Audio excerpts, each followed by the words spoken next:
So, the invention of the police, this is from the New Yorker, which is a very credible source. If you want to say I'm making this up, you could go ahead, check it out, and check out other sites as well. I recommend it. But anyways, it says the invention of the police. Why did American policing get so big so fast? The answer mainly is slavery. This was in 2020. So we're gonna take a look about how again the police system was created from slavery, because a lot of people want to say, oh, slavery has nothing to do with it. The nation was growing and we needed people to, watch our citizens. Like, yeah, okay, bitch. We're going to go ahead and see the real reason. So, let's go ahead and take a look.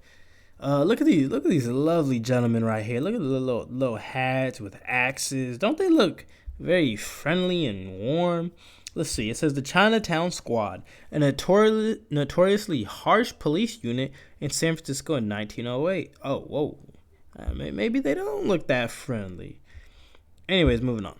It says to police is to maintain law and order, but the word derives from polis, the Greek for city or polity. So, police isn't even an English technically word.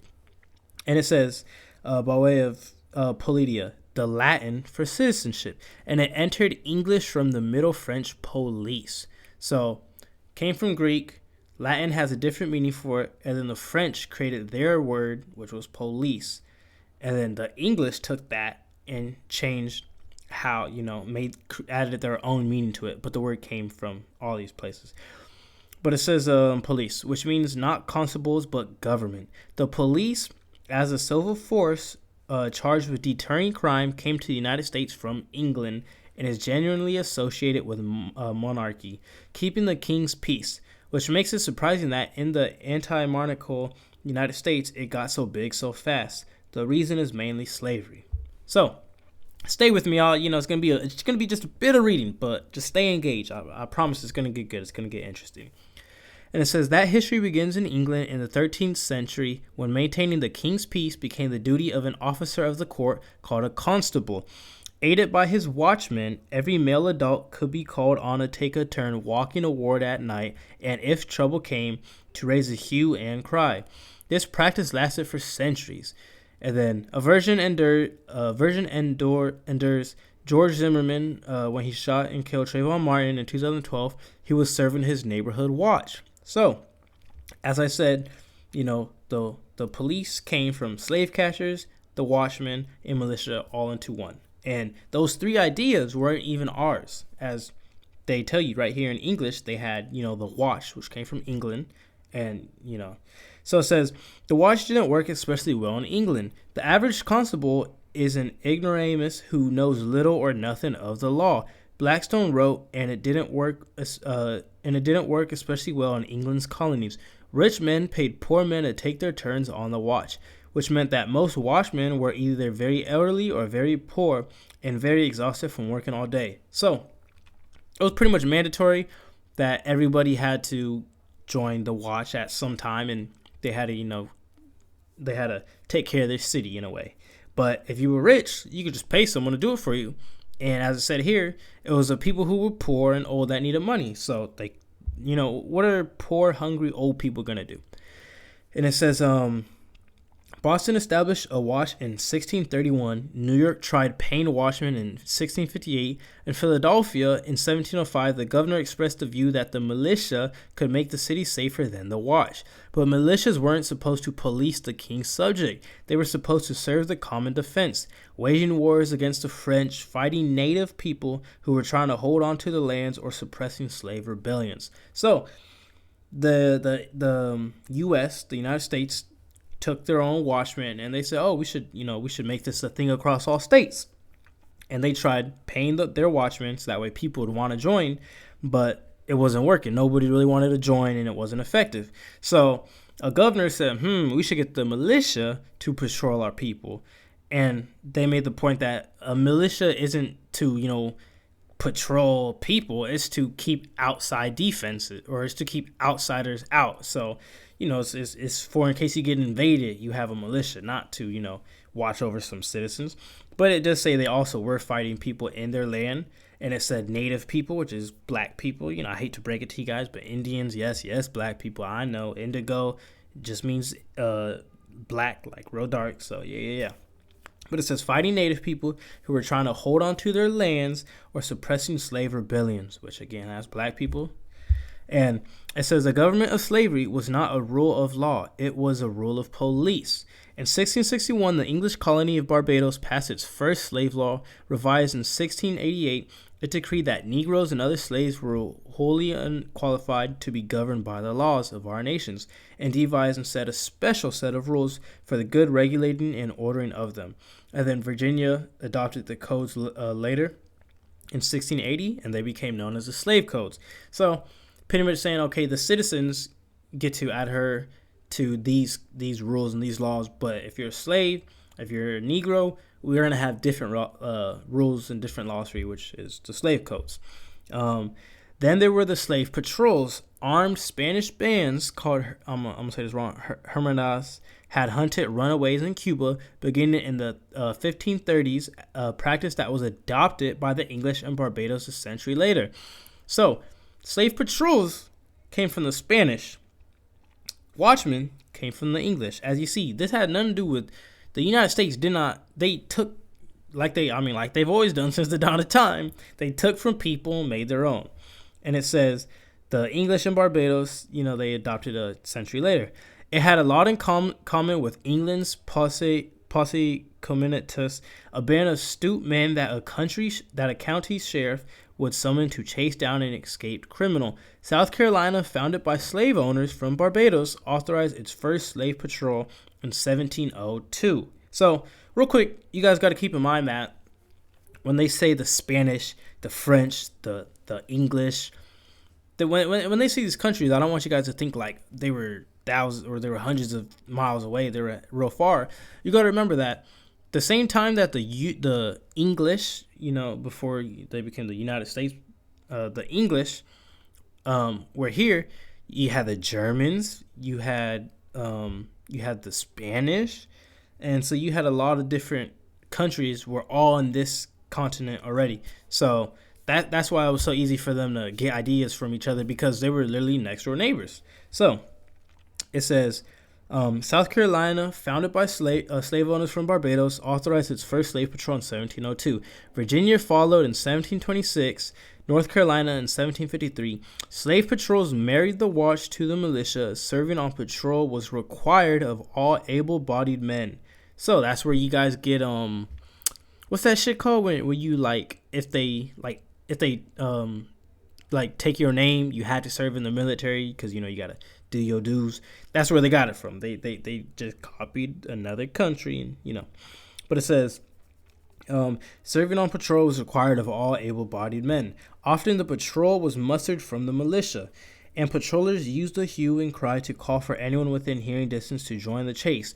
Neither the watch nor the militia nor the patrols were police. So still at that time, there was nobody technically considered police, but you had the watch, the militia, and the patrols were all doing what nowadays would be considered police.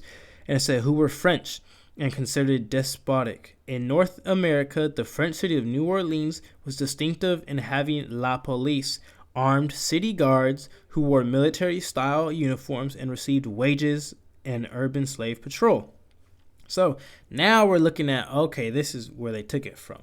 So again, they're going to copy the French and they're going to make their own little police. And it says in 1779, Thomas Jefferson created a chair in law and police at the College of William and Mary. The meaning of the word began to change. In 1789, Jeremy Bentham noting that police had recently entered the English language in something like its modern sense, made this distinction. Police keep the peace. Justice punishes disorder. No justice, no peace.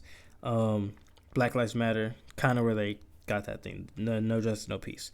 But it says, then in 1797, a London magistrate named Patrick Colquhoun published a treatise on the police of the metropolis. He too distinguished peace kept in the streets from justice administered by the courts. Police were responsible for the regulation and correction of behavior and the prevention and detection of crimes. So, like I said, you're starting to see now how they're creating the modern police. So Thomas Jefferson and Jeremy Bentham they started changing what police meant, and they defined what was a police and what they should do. And it says, it is often said that Britain created the police and the United States copied it. One could argue that the reverse is true. Callicoon spent his teens, I'm butchering that, spent his teens and early 20s in colonial Virginia, had served as an agent for British cotton manufacturers, and owned shares in sugar plantations in Jamaica.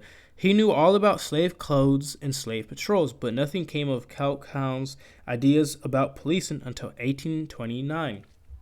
When Home Secretary Robert Peel, in the wake of a great deal of labor unrest and after years of suppressing Catholic rebellions in Ireland, in his capacity as Irish Secretary, persuaded Parliament to establish the Metropolitan Police, a force of some 3,000 men. So, now, the Brits, they got their own police. And it says, it is often said that the modern American urban policing began in 1838 when the Massachusetts legislature authorized the hiring of police officers in Boston. This too ignores the role of slavery in the history of the police. In 1829, a black abolitionist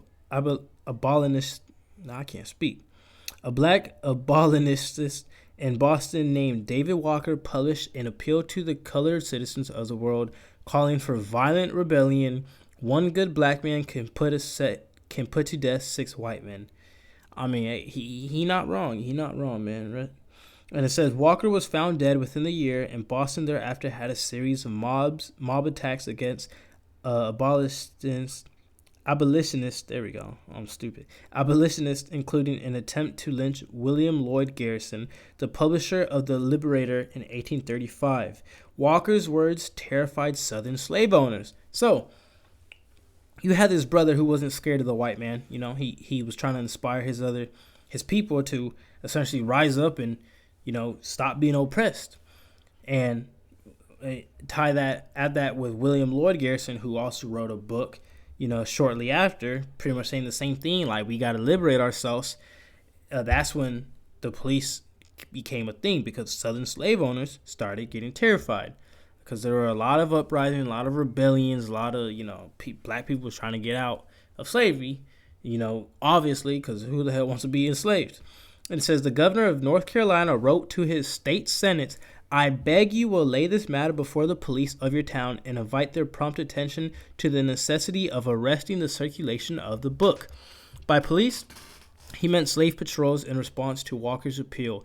North Carolina formed a statewide patrol committee.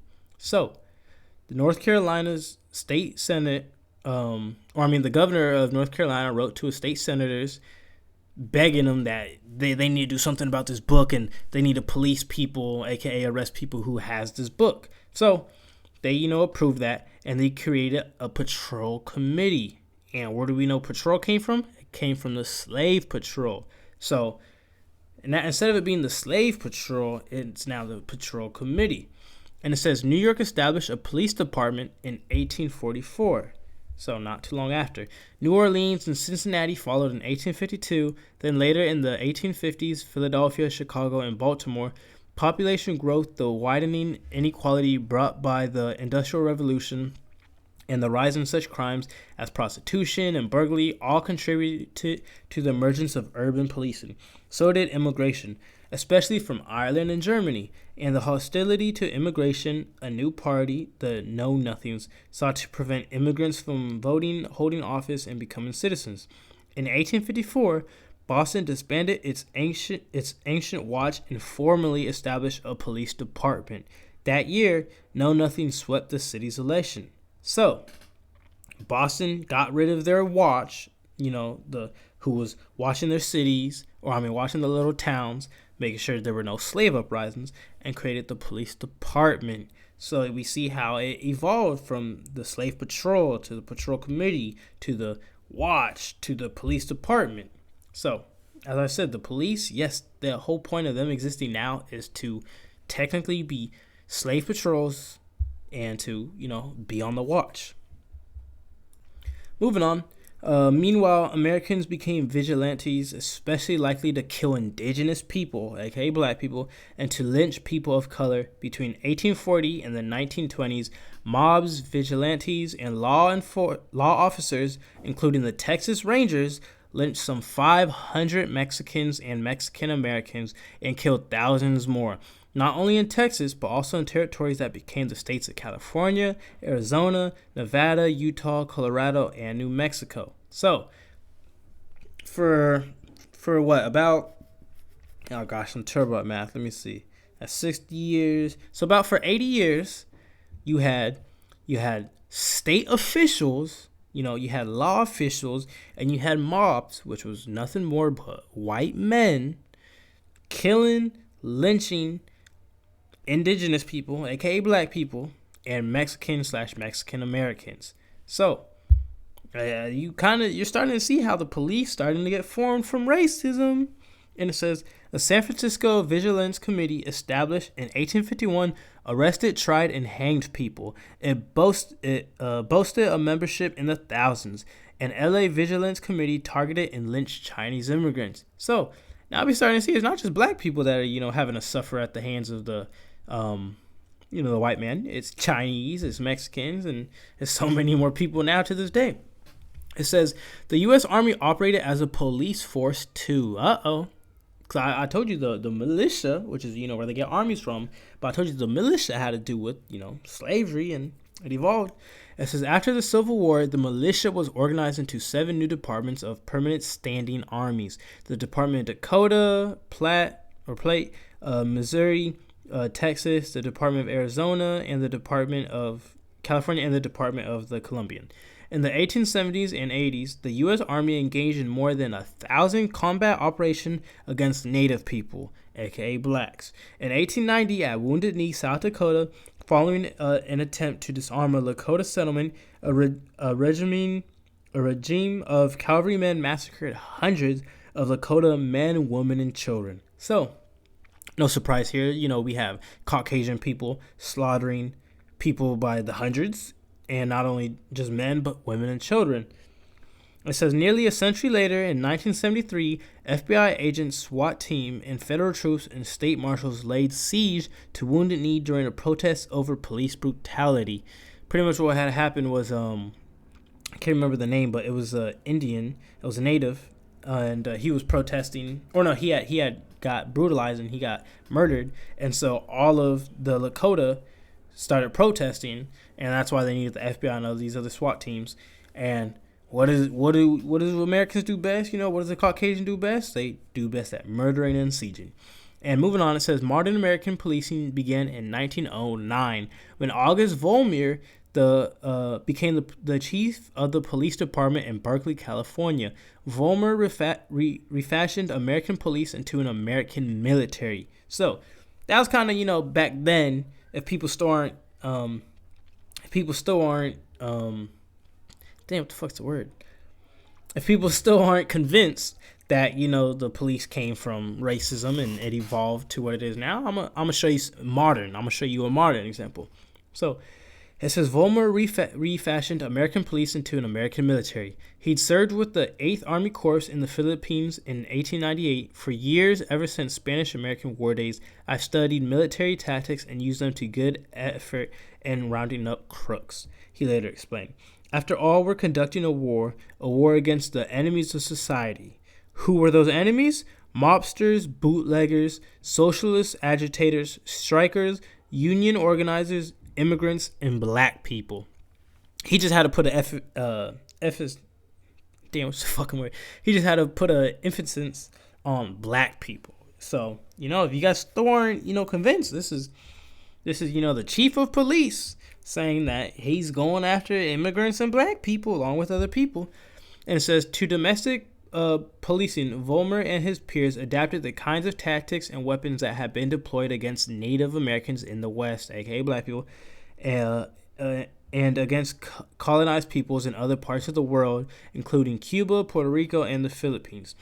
As a sociologist, Gillian Go has demonstrated, Volmer instituted a training model imitated all over the country by police departments that were often led and staffed by other veterans of the United States wars of conquest and occupation, a police captain or lieutenant.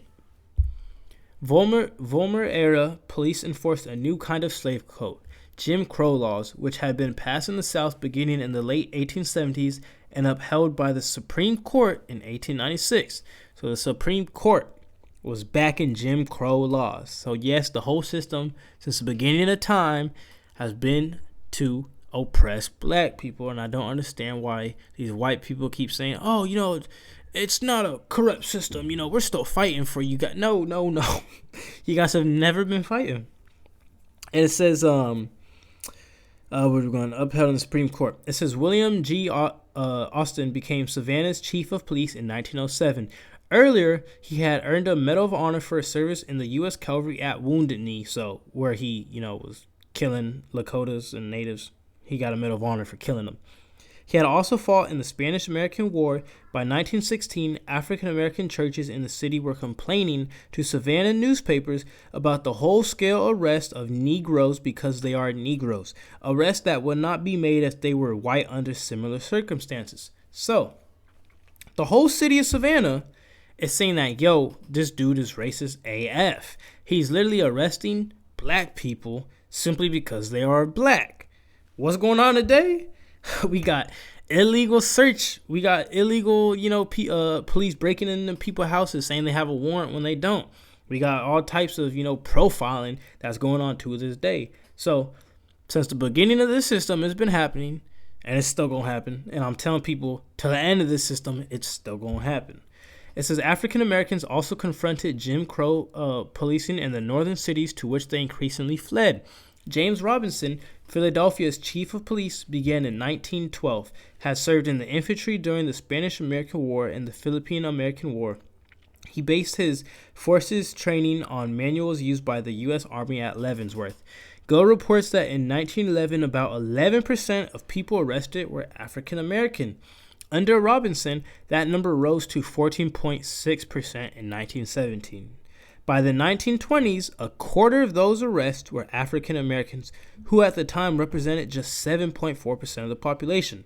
So, they lie on, because, they love to say black people are a minority. We're really not. But anyways, let's just go with what they're saying. So, we represented only 7.4% of the whole United States population, but we were, 14.6% arrested in 1917, and then by the 1920s, a quarter of that rose.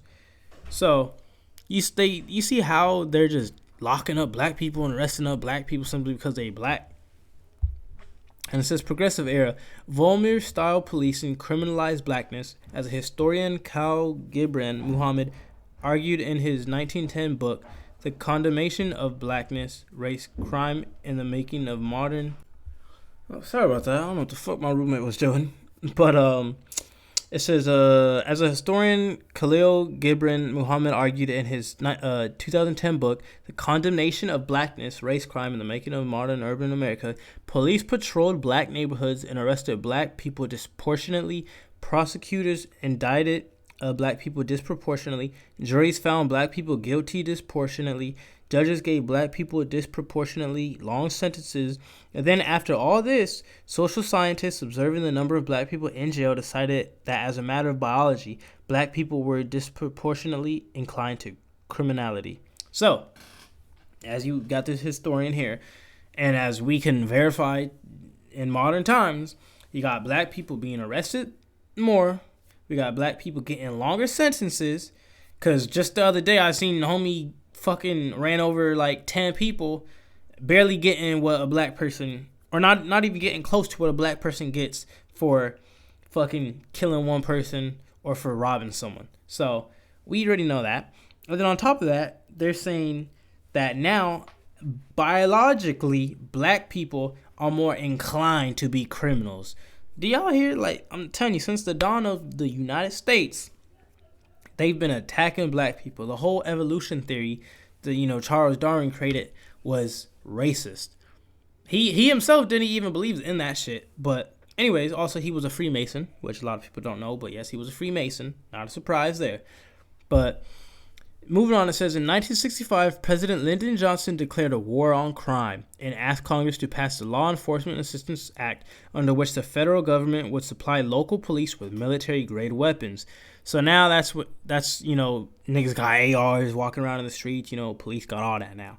So It says during riots in Watts that summer, law enforcement killed 31 people and arrested more than 4,000 people. Fighting the protest, the head of the LAPD said, was very much like fighting the Viet Cong. Preparing for a Senate vote just days after the uprising ended, the chair of Senate Judiciary Committee said for some time it had been my feeling that the task of the law enforcement agencies is really not much different from military forces, namely to deter crime because it occurs, just as our military objective is deterrence of aggression. So, this nigga saying, boy, ain't no difference in being a policeman and being in the military. You doing the same shit. And it said the next year, riots broke out in Newark and Detroit. And then a man said, we ain't rioting against y'all, all you whites. One Newark man told a reporter not long before shot dead by police. But rioting against police brutality. In Detroit, police arrested more than 7,000 people. So, to this day, we still got black people out in the streets, saying, stop police brutality, stop profiling us. We just want peace. We just want to be equal. And I'm over here explaining to y'all that will never happen because this was created to keep oppressing and harassing black people. And that's what I want y'all to really understand. So yes, slave patrols, militias, and watchmen all were about keeping rebellions down, aka keeping black people from uprising. Slave patrol was to go catch black people that ran away, and the watchman was to make sure that no black people were getting out of line. So each one of those things came together and formed the modern day police. So it's no wonder why they killing us, and they doing much more heinous things than killing us. But I'm not even gonna say that. But yeah. So I said to say, like, we just gotta understand that things are not gonna change unless we do something about it. And black people ain't gonna do nothing about it because they love to say this. They say, man, I'm just gonna pray and I'm gonna wait on Jesus. I need a miracle, and they're not gonna do nothing. You could probably go to church, shoot the pastor. Not a single nigga gonna put hands on you. They gonna pray and say, Lord Jesus, please remove this man out this church and may you protect us. Like, what the fuck? You gonna pray rather than jump that nigga and take the gun and try to protect yourself? So black people as a community, as a whole, as a people, are pacifists. And, it's obviously no thanks to religion, because the whole goal of Christianity and religion was to pacify us and for us to accept what happened to us and accept that, it's because Jesus loves us and Jesus is testing us. No, nigga, you were so blinded by that you were willing to let your family die, your mama, your girlfriend, whoever die to a policeman, and you gonna say, Lord Jesus, please protect me. Like, nigga, if you don't quit being a bitch and defend your woman, so I hope this shows y'all that modern day police are racist. That's point number one. And I hope we as a people can learn from this and say, okay, you know what? You're right. Nothing is going to happen if we don't fight for change. So I'm going to leave it at that.